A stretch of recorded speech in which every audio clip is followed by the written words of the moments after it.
Hello everyone, welcome to Bhambatha Kamancuza TV. I'm here to update you of what's happening on Inimba namhlanje mhla 12 January 2026. Okay, sikhumbule Friday uzoleka kwaba nesinye isibindi etshela uThuma ukuthi vele indaba yale kamva ayisekho.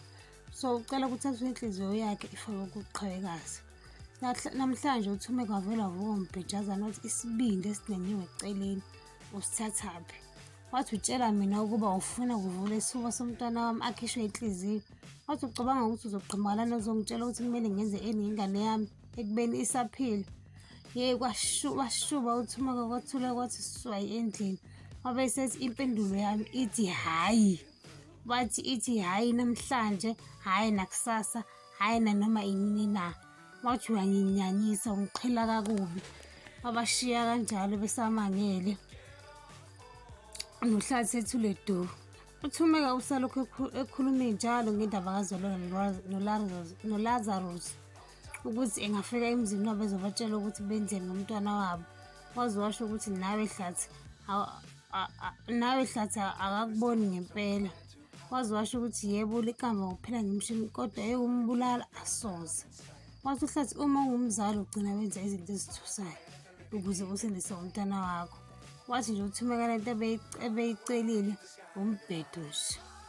Wathi uHlathi yonke lento iphuma kuLazarus. Uma wethu ufuna lolwadle umbuzo ukuthi ngale mpilo yakhe eseyiphila ukuzivalela kangaka uyithathaphi. Lapho ulwandle uthi akazivaleli kodwa besazodla uChristmas nabazali bakhe. Uma wethu ubesemcela ukuthi bahlangane ePalace for ilunch, hayi avume naye aze asho isikhathi ulwandle. Ubhuti kaZoleka uzobona uZoleka emzini wakhe.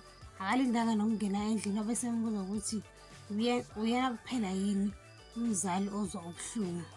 Wathula bakithi uZoleka wathi noma ngabe unoxhaxha lemishini asikho isidingo sokuthi uyotshela uThuma ukuthi ufuna inhliziyo yengane yakhe as if yena akabuza ubuhlungu. Waze wamtshela ukuthi uThuma usisi wakho uma kuwukuthi usukukhohliwe lokho. Wathi uZoleka akakukhohliwe sidala wambuza ukuthi pho why wenza izinto ezibuhlungu kanje kuyena. Waze wathi ucruel. Wathi ethi uyakhuluma uLazarus wathi nje hey thula nohlangana lento phakathi komndeni wakabhikija nowakamabandla.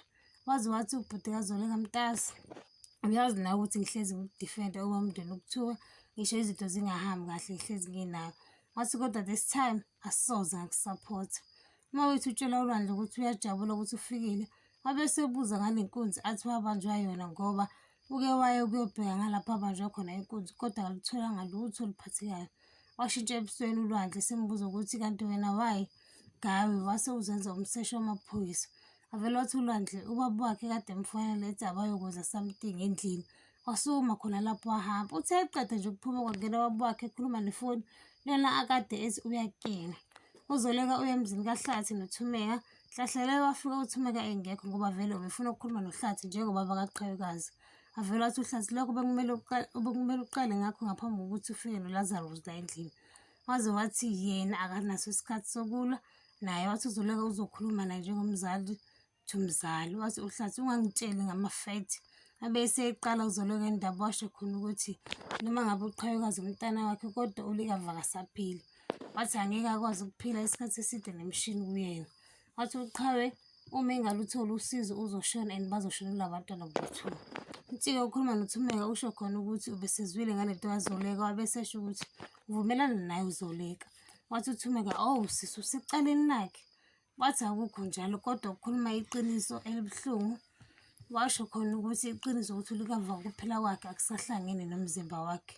Wala uThuma wathi baningi kodwa abantu abavuka kwikhoma. Wamtshela uNtsika ukuthi lokhu imosti kwenzeka kuma-TV. Waze wamchazela ukuthi kahle kahle ulikamba njengoba esekanje umzimba wakho usu-shut down kancane kancane uzo-shut down kancane kancane. uHlathi akapholisanga amaseko bese buza nokuthi nenhliziyo yakhe. Washo uNtsika wathi yebo kunjalo. uHlathi ukhuluma noThuma ukugcizelela amazwi kaNtsika. Washo khona ukuthi uqhawekazi nolikava bazi ingane zabo. Wathi nje uThuma cho akekho uzothatha inhliziyo yomntwana wakhe. Wathi nje ndodakazi yakho engathi ngasinto. Kwamxaka lokho uHlathi ukuthi uThuma manini ebiza uqhawekazi ukuthi uyingane yakhe. Ngiyayibamba la ningakhohlwa ukucindezela notification bell no-subscribe noma ushiye umbono wakho. Bye.